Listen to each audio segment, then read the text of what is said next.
మెదక్ జిల్లా రామాయంపేట పట్టణం TRS party కార్యాలయంలో బీఆర్ఎస్ రాష్ట్ర పార్టీ నాయకులు చౌదరి సుప్రభాతరావు మీడియా సమావేశంలో మాట్లాడుతూ మెదక్ జిల్లా కలెక్టర్ ప్రతిమా సింగ్ ని ఉద్దేశపూర్వకంగా ఎవరైతే కింది స్థాయి నాయకులు విమర్శలు చేస్తున్నారో వారి పట్ల కఠినమైన చర్యలు తీసుకోవాలని మెదక్ జిల్లా కలెక్టర్కు ఆయన విన్నవించుకున్నారు.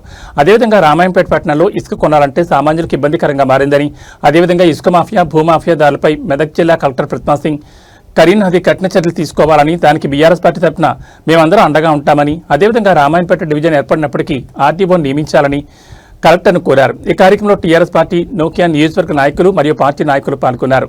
అదేవిధంగా వడ్ల కొనుగోలు కేంద్రాల వద్ద లారీలను వెంటనే అందే విధంగా చూడాలని, ఏదైతే ఎఫ్సీఐ గోదాంలో ఉన్నటువంటి దొడ్డు బియ్యాన్ని పురుగులు పట్టిపోతున్నాయో బియ్యాన్ని ప్రభుత్వం ఏం చేస్తుందని, ఎఫ్సీఐ అధికారులు ముద్దనిద్రలో ఉన్నారని, వారిపై మెదక్ జిల్లా కలెక్టర్ దృష్టి పెట్టి ఏ రైస్ మిల్లు ధాన్యాన్ని సేకరిస్తున్నారో మరియు ఏ రైస్ మిల్లులు ధాన్యాన్ని తొందరగా పంపించడం లేదో వారిపై కఠిన చర్యలు తీసుకోవాలని ఆయన ఈ సందర్భంగా కోరారు.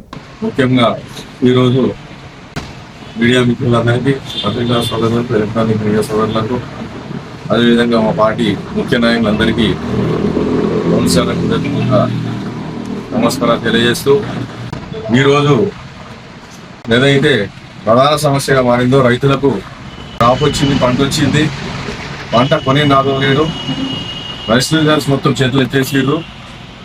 దానివల్ల ప్రభుత్వం ఉదాసీనత వల్ల రాష్ట్ర వ్యాప్తంగా దానిలో పాటు మెదక్ జిల్లాలో మెదక్ నియోజకవర్గంలో కూడా రైతులు తీవ్ర ఇబ్బందులు ఎదుర్కొంటున్నారు. అసలు ఒడ్లు పోవడం లేదు. 15 రోజుల నుంచి వాళ్ళు పోసి రోడ్ల మీద పోస్తారు. ఎక్కడ పోయినా, ఏ రోడ్డు మీద పోయినా సైకిల్ మీద లేని పరిస్థితి, అన్ని వడ్లన్నీ రోడ్ల మీద ఉన్నాయి. ఆ పరిస్థితులలో మెదక్ జిల్లా కలెక్టర్ గారు స్పందించి నిర్ణయాలు తీసుకోవాలని కోరడం జరుగుతుంది. అదేవిధంగా ప్రియతమ నాయకుడు హరీష్ రావు గారు కానీ, పద్మాదేవి రెడ్డి గారు కానీ ప్రజల మధ్య తిరుగుతూ వినని నాసింగ్ మండలంకు చెవుట మనకు రావడం జరిగింది. అదేవిధంగా హరీష్ రావు గారు ఈ ప్రాంతంలో, ఈ ఉమ్మడి జిల్లాలో అప్రమత్తంగా ఉండి అర్ధరాత్రి లిస్టా రావడానికి సిద్ధంగా ఉందని రైతుల సమక్షంలో చెప్పడం జరిగింది. రైతులు ఎవరైనా సరే ఎక్కడైనా తూకంలో మోసాలు జరిగినా, రైస్ మిల్లర్స్ ఏదైనా వడ్లు కింటాలకు 3 కిలోలు 4 కిలోలు తరుగు తీసినా, సంచికి 4 కిలోలు తీసినా వెంటనే నియోజకవర్గంలో బీఆర్ఎస్ నాయకుల దృష్టికి, ఏ గ్రామంలో ఆ గ్రామం బీఆర్ఎస్ నాయకుల దృష్టికి తీసుకొచ్చినట్టయితే దాన్ని హరీష్ రావు గారి దృష్టికి తీసుకెళ్లి ఉన్నతాధికారులతో మాట్లాడి చర్యలు తీసుకోవడం జరుగుతుంది. ఎట్టి పరిస్థితుల్లో రైతులను మోసం చేసే వాళ్ళని వదిలిపెట్టే ప్రసక్తి లేదు.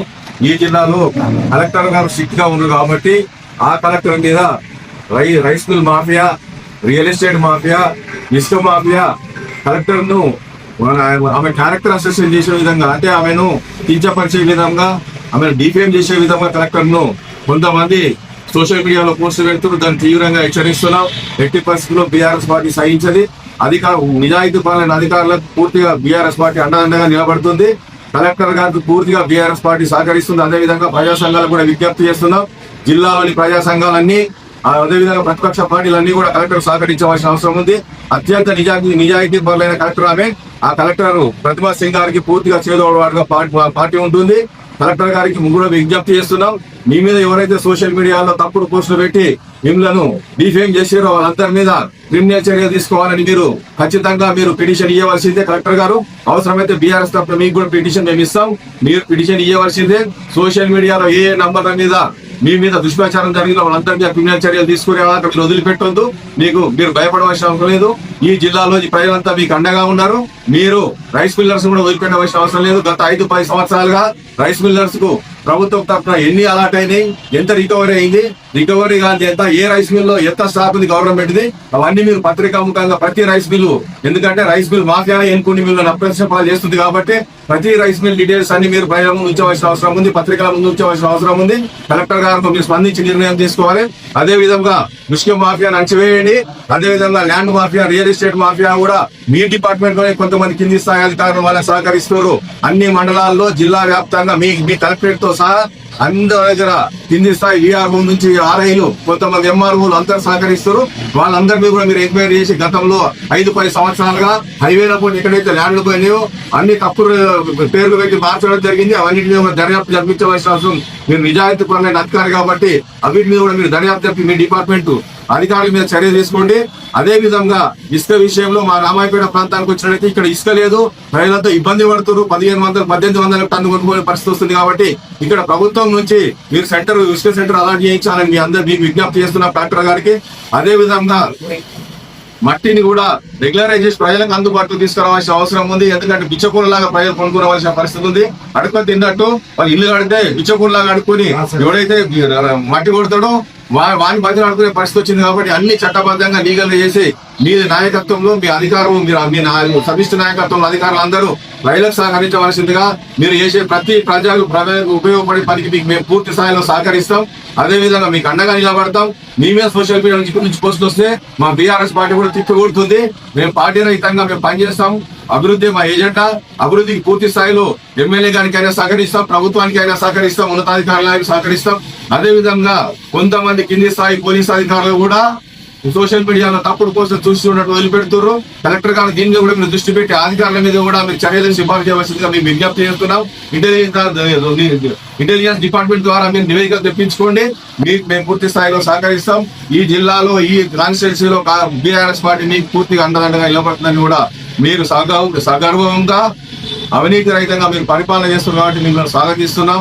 మీకు అన్ని రకాలుగా అండదండగా ఉంటామని తెలియజేస్తున్నాం. అదే విధంగా ప్రతి రైస్ మిల్ ఎక్కడ తప్పు చేసి మంచి వాళ్ళు కూడా ఉన్నారు. రైస్ మిల్లలో మంచి వాళ్ళను సన్మానించండి, చెడ్డ వాళ్ళని బహిరంగ పరచండి, ప్రతి మీడియాకి ఇవ్వండి. ఏ రైస్ మిల్ ఎంత స్టాక్ బాకీ ఉంది, ప్రభుత్వానికి ఎందుకు రావడం అని అవన్నీ మీరు ప్రయోగం చూస్తారని ఆశిస్తున్నాం. అదే విధంగా రామాయంపేట ప్రాంతానికి వచ్చినట్టయితే రామాయంపేట రెవెన్యూ డివిజన్ ఎన్నికలకు ముందు కేసీఆర్ గారు బహిరంగ సభ పెట్టినప్పుడు మెదక్లో హరీష్ రావు గారి సమక్షంలో ప్రకటించడం జరిగింది. తర్వాత గదిట్ ఇవ్వడం జరిగింది. గదిట్ నోటిఫికేషన్ ప్రజా సేకరణ కోసం వేయడం జరిగింది. కానీ దురదృష్టవశాత్తు ప్రభుత్వం మారిన తర్వాత అప్పుడే ఆఫీస్ ఓపెన్ చేయడం జరిగింది. కలెక్టర్ గారు మన ఇన్ఛార్జ్ గా ఆర్డీఓ జయచంద్రారెడ్డి గారిని వేయడం జరిగింది అప్పుడే. కానీ ఆఫీస్ ఇచ్చిర్రు, అటెండర్లు ఇచ్చిర్రు, అధికారులు ఇచ్చిర్రు. కానీ ప్రభుత్వం మారిన తర్వాత 2 సంవత్సరాలుగా నేను అప్పుడు మన ఎమ్మెల్యే గారికి కూడా ప్రియతమ నాయకుడు రోహిత్ రావు గారికి కూడా దృష్టికి తీసుకెళ్ళడం జరిగింది. 2 సంవత్సరాలు రివ్యూలు అప్పుడు కూడా నేను కలెక్టర్ గారి సమక్షంలో రఘునందన్ గారి సమక్షంలో ఎమ్మెల్యే గారు కూడా చెప్పడం జరిగింది. కలెక్టర్ గారికి ఎట్లా చేస్తే మనకు వస్తుందని అడిగిండు. అదే సీఎం గారు ఒక రోజు కొత్తగా ఆర్డీఓని అలాట్ చేస్తే అధికారులను అలాట్ చేస్తే రెగ్యులరైజ్ చేస్తే కలెక్టర్ గారు చెప్పడం జరిగింది. ఆ రోజు ఎమ్మెల్యే గారు కానీ ఎంపీ గారు ఇద్దరం పోయి సీఎం గారితో మాట్లాడి రామాయపేటకి కొత్త ఆర్డీఓని అలాట్ చేయిస్తామని చెప్పడం జరిగింది.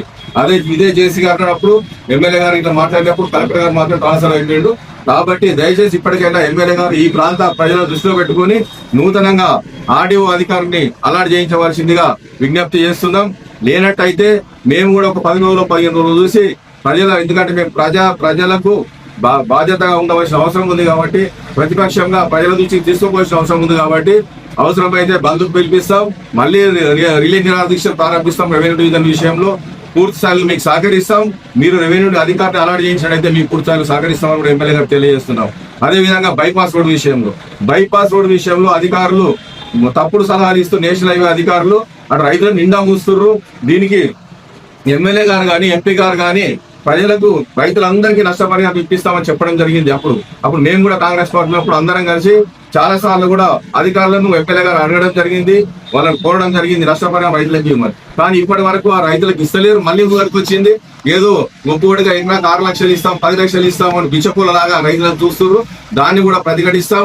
బీఆర్ఎస్ పార్టీ తరఫున పూర్తి స్థాయిలో బైపాస్ రోడ్లు పోయి ప్రతి రైతుకు అండగా పడతామని అదేవిధంగా ఎమ్మెల్యే గారు కూడా సహకరించవలసిందిగా విజ్ఞప్తి చేస్తున్నాం. అదేవిధంగా బైపాస్ ఊర్లో పోయే రోడ్డు 40 ఫీట్లకు తగ్గకుండా ఖచ్చితంగా రోడ్డు నిర్మించవలసిందిగా కూడా కోరుతున్నాం. నేను మళ్ళీ ఈ బైపాస్ నుంచి ఆ బైపాస్ వరకు మనం గతంలో అనుకున్నట్టు 55 ఫీట్లో 50 ఫీట్లో దాన్ని క్లియర్ చేసి రోడ్డు ప్రారంభించవలసిందిగా కూడా ఎమ్మెల్యే గారు విజ్ఞప్తి చేస్తున్నాం.